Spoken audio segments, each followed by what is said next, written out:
새해 복 많이 받으세요.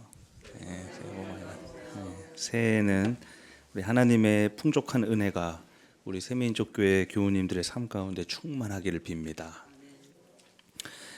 내일 1월 6일은 주님께서 나타나신 날이라고 해서 주현절입니다. 굉장히 중요한 절기인데 저희 개신교에서는 또 잘 다루지 않는 절기이기도 합니다. 공식적으로 나타나신 날이라고 해서 공현절이라고도 부릅니다. 이 서방교회는 이 주현절을 동방박사가 예수를 찾아가서 예물을 드린 그 사건으로 보고요. 또 동방교회는 예수께서 세례를 받으신 날로 봅니다. 우리 교회는 서방교회 전통을 따르고 있으니까 이 동방박사가 찾아갔을 때 예수님의 신성이 드러났다고 보는 것이 맞겠죠.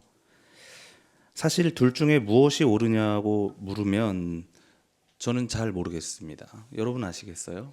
잘 모르겠어요. 문제는 우리가 그것을 어떻게 알아보느냐입니다. 우리는 하나님을 어떻게 알아볼 수 있을까요? 언제 처음 나타났다고 우리는 알 수 있을까요? 예수를 하나님으로 알아본 사람들은 어떻게 알아봤던 걸까요? 오늘 요한복음을 작성한 요한 공동체는 예수가 하나님의 아들을 넘어서 하나님이었다고 고백한 사람들입니다. 그들은 예수 그리스도를 말씀으로 이해했습니다. 이 의인화된 말씀은 태초에 하나님께서 천지를 창조하실 때부터 함께 하신 분입니다. 이 태초에 하나님께서 뭘로 창조하셨다 그러죠? 말씀으로 창조하셨다 그러잖아요. 그때 그 말씀입니다. 그 말씀은 육신이 되어서 우리 가운데 사셨다. 우리는 그의 영광을 보았다. 그것은 아버지께서 주신 외아들의 영광이었다. 일찍이 하나님을 본 사람은 아무도 없다. 아버지의 외아들이신 하나님께서 하나님을 알려주셨다. 4개 복음서 중에서 가장 오래된 복음서 마가복음입니다. 이 마가복음은 예수께서 세례를 받는 장면으로 시작합니다. 그 다음 작성된 복음서는 마태와 누가인데요. 이 두 복음서는 예수의 탄생으로 시작합니다. 영웅처럼 태어나시잖아요. 마국간에서 태어나시고 예수가 조금 더 대단해지는 느낌입니다. 그렇다면 가장 나중에 쓰여진 요한복음의 시작은 어디까지 올라가나요? 바로 하다하다 태초까지 올라갑니다. 세례에서 탄생까지, 또 탄생에서 태초까지, 예수는 하나님의 아들에서 출발해서 결국 하나님까지 올라가게 된 것입니다. 마치 예수가 신이 되는 과정을 보는 것 같습니다. 사람들의 찬양과 고백을 통해 인간 예수가 신이 되었습니다. 그래서 예수를 도덕 선생으로 생각했던 자유주의 신학자들은 요한복음을 별로 좋아하지 않습니다. 그들은 그렇게 신으로 추앙된 한 인간을 숭배하는 일보다는 그의 도덕 제자가 되어서 윤리적으로 사는 것이 더 낫겠다고 생각하는 사람들입니다. 그런데 과연 요한 공동체가 단순히 한 인간을 신격화하고 숭배하는 그런 사람들이었을까요? 우리는 조금 더 앞부분을 읽어봐야겠습니다. 그는 세상에 계셨다. 세상이 그로 말미암아 생겨났는데도 세상은 그를 알아보지 못하였다. 그가 자기 땅에 오셨으나 그의 백성은 그를 맞아들이지 않았다. 그러나 그를 맞아들인 사람들, 곧 그 이름을 믿는 사람들에게는 하나님의 자녀가 되는 특권을 주셨다. 이들은 혈통에서나 육정에서나 사람의 뜻에서 나지 아니하고 하나님에게서 났다. 이것을 읽고 우리는 알 수 있습니다. 요한 공동체 안에는 분명히 혈통이나 육정, 또 세상의 뜻 밖으로 밀려난 사람들이 있었을 것입니다. 출신이 좋지 않은 상놈의 자식, 가방끈이 짧은 천민의 자식, 전생에 지은 죄가 많은 선천적 장애인, 남자들을 홀리고 다니는 마녀, 전쟁에서 패배한 포로와 난민, 이 사회에서 배제당하고 낙인 찍힌 가난한 민중들이 요한 공동체 안에는 있었을 것입니다. 그런데 그들은 예수 그리스도에 대한 신앙으로 말미암아 자신들에게 찍혀 있는 그 낙인을 부끄러워하지 아니하고 오히려 그것들을 하나님의 택하심을 받은 특권으로 이해했습니다. 감히 하나님의 이름 또 그 하늘의 권능을 다 가지고 이 땅에 와서 굳이 그 민중과 함께 했던 저 예수가 바로 우리의 하나님이다.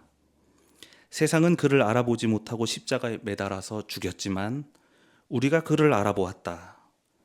이 요한 공동체 고백을 두고 우리가 이것을 어떻게 단순히 한 인간을 그저 신으로 추앙하는 종교 집단이라고만 말할 수 있겠습니까? 이것은 민중의 한을 풀어내는 신앙 공동체의 주체적인 하나의 구원 사건입니다. 오늘 이 요한 공동체 고백을 구약의 예언자 예레미야가 지지합니다. 예레미야는 제국이 쓸고 간 이 죽음의 땅에서 울부짖는 눈물의 예언자입니다. 그는 오늘 전쟁 이후에 폐허가 되어버린 그 땅의 회복을 예언합니다. 내가 그들을 북녘 땅에서 데리고 오겠으며 땅의 맨 끝에서 모아오겠다. 그들 가운데는 눈먼 사람과 다리를 저는 사람도 있고 임신한 여인과 해산한 여인도 있을 것이다. 그들이 눈물을 흘리면서 돌아올 것이며 그들이 간구할 때 내가 그들을 인도하겠다. 그들이 넘어지지 않게 평탄한 길로 인도하여 물이 많은 시냇가로 가게 하겠다. 모든 민족들아 먼 해안 지역 사람들에게 이 말을 전하여라. 이스라엘을 흩으신 분께서 그들을 다시 모으시고 목자가 자기 양떼를 지키듯이 그들을 지켜주신다. 우리의 성서가 드러내는 하나님은 난민들을 돌보시는 목자입니다. 전쟁에 나간 남자들은 이미 다 죽었습니다. 마을에는 숨어 있었던 장애인들과 여성들 그리고 성소수자들 이방인들이 남았습니다. 그들이 왜 먼 해안 지역에 살았겠습니까? 거기까지 밀려난 것입니다. 그 난민들을 다시 모으시고 인도하시는 목자, 그들이 행여나 모아질 때 넘어질까봐 평탄한 길을 내시는 바로 그분이 하나님이라고 예레미야는 오늘 분명하게 우리에게 밝히고 있습니다. 마국간에서 태어나신 예수는 어떤 삶을 사셨습니까? 차별을 온몸으로 받아내야 했던 장애인들과 여성들에게로 갔습니다. 바리새인들의 식탁이 아니라 죄인이라고 손가락질 받아야 했던 사람들의 식탁으로 갔습니다. 더러운 피라고 혐오를 당하던 사마리아 사람들 곁으로, 전쟁 난민 이방인 곁으로, 제국의 착취에 지친 갈릴리 어부들 곁으로, 그 가난한 민중들 곁으로 예수는 거기서 또 무엇을 했습니까? 그대들은 사실 세상에게는 버림받았지만 하나님께서 태초 전부터 택하시고 사랑해 주신 하나님의 자녀라고 선포했습니다. 이 일로 인하여 그는 십자가의 고초를 당하셨지만 그는 실로 우리의 하나님이 누군지 분명하게 알려주신 하나님이었습니다. 요한 공동체는 이 처절한 현실 속에서 진실하게 이 고백을 복음서에 담았던 것입니다. 요한 공동체가 예수의 세례와 예수의 탄생을 넘어서 그 시작을 태초까지 끌어들인 것은 과장이 아닙니다. 하나님께서 자신의 모습을 우리에게 언제 처음으로 드러내셨습니까? 그러니까 주현절은 어느 시점부터입니까? 예수께서 세례를 받고 하늘이 열릴 때요? 아닙니다. 동방 박사들이 마국간에서 예물을 바칠 때요? 아닙니다. 정답은 바로 태초 전부터입니다. 하나님께서는 태초 전부터 여러분을 사랑하셨습니다. 그때부터 여러분들을 다 택하시고 사랑해 주셔서 하나님의 자녀로 삼으신 것입니다. 오늘 함께 읽은 에베소서 말씀입니다. 하나님은 세상 창조 전에 그리스도 안에서 우리를 택하시고 사랑해 주셔서 하나님 앞에서 거룩하고 흠이 없는 사람이 되게 하셨습니다.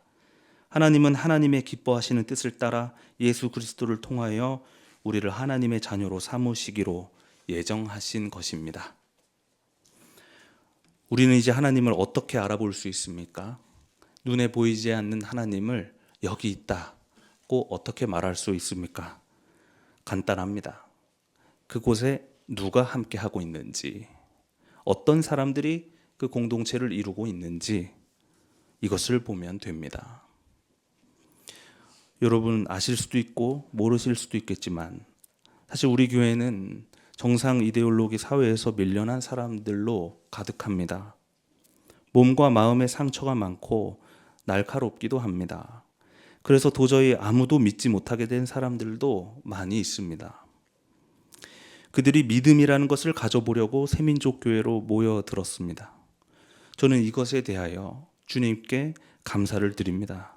왜냐하면 이 일로 말미암아 하나님께서 우리 교회에 현현하게 된 것이기 때문입니다. 사랑하는 교우 여러분, 2025년 을씨년스럽다던 그 을사년이 돌아왔습니다. 시작부터 어둡죠? 체포가 잘 안 됩니다. 시국이 어지럽고 혐오와 폭력이 여전히 난무합니다. 우리는 또 많은 이들의 죽음을 바라봐야 했습니다. 이런 슬픔 많은 세상에서, 이런 절망이 가득한 세상에서 오늘 이 말씀을 기억하십시오. 여러분이 가진 것이 없고 가난하더라도, 세상에서 차별과 혐오를 받을지라도, 또 가정에서, 직장에서, 심지어 교회에서 폭력을 경험하게 될지라도 여러분은 태초 전부터 하나님께서 택하시고 사랑하신 하나님의 자녀입니다. 그러므로 자긍심을 가지십시오. 저는 여러분과 함께 울고 또 함께 웃고 또 함께 예배하고 함께 투쟁하게 된 것이 하나님께서 저에게 주신 특권이라고 생각합니다. 참으로 고맙습니다. 이것이 새해 첫 주일 하나님께서 우리에게 주시는 말씀입니다. 오늘 주신 말씀 다 함께 묵상합시다.